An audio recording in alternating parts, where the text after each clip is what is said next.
ఒక తండ్రి తన కొడుకు మీద కోర్టులో కేసేస్తాడు.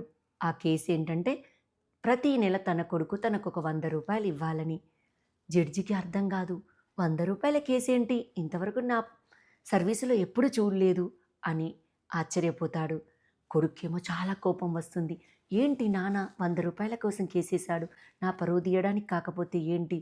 నాన్న రూ. 100 లేకుండా లేడు. పెన్షనొస్తుంది, సొంత ఇల్లుంది, బ్యాంక్ బ్యాలెన్స్ ఉంది. మరి ఎందుకు రూ. 100 కోసం కేసేశాడు? అర్థం గాదు. కోపమొస్తుంది. జడ్జి కోర్టులో అడుగుతాడు. ఎందుకయ్యా నీకు రూ. 100 అని. తండ్రి ఏమి చెప్పడు. జడ్జి రూ. 100 సరిపోతా ఇంకెక్కువ ఇప్పించాలా అంటాడు. వద్దండి నాకొక్క రూ. 100 చాలు. అది నా కొడుకు ప్రతీ నెల ఆ రూ. 100 నాకు తెచ్చివ్వాలి అంటాడు. చేసేదేమి లేక జడ్జి ప్రతీ నెల కొడుకు తండ్రికి రూ. 100 ఇవ్వవలసిందిగా తీర్పిస్తాడు. తీర్పు అయిన తర్వాత ఆ జడ్జి ఆ తండ్రిని అడుగుతాడు. ఎందుకయ్యా రూ. 100 కోసం కోర్టులో కేసేశావు అని. అప్పుడు ఆ తండ్రి, నా కొడుకు చాలా బిజీ.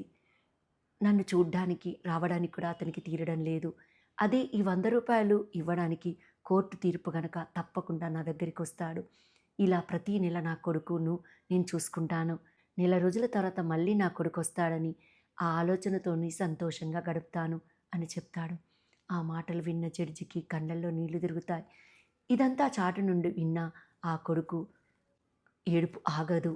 ఒకటి కన్నీళ్లు కారిపోతూనే ఉంటాయి. కోర్టు నుంచి బయటకొచ్చిన జడ్జి డ్రైవర్తో తన సంతూరుకు పోనివ్వమంటాడు. ఎందుకంటే తన తల్లిదండ్రులను చూడక కూడా ఆ జడ్జి చాలా రోజులవుతుంది. తను కూడా అదే పొరపాటు చేస్తున్నాడు. బిజీ అని తల్లిదండ్రులను చూడడం లేదు అని వెంటనే అటు ప్రయాణమవుతాడు. నిజమే గదండి. చాలామంది తన తల్లిదండ్రులను చూడ్డానికి కూడా ముందుకు రారు. ఎప్పుడో వస్తారు, ఎప్పుడో చూస్తారు. అదే చనిపోయాక అయ్యో మిస్ అయ్యాం, అయ్యో మిస్ అయ్యామని ఫోటో ముందట ఏడుస్తారు. ఏం ప్రయోజనం అండి? బతుకున్నప్పుడే చూడండి, వాళ్ళని కలవండి, వాళ్ళతో కొద్ది రోజులు గడపండి. వాళ్ళు ఎంతో సంతోషిస్తారు.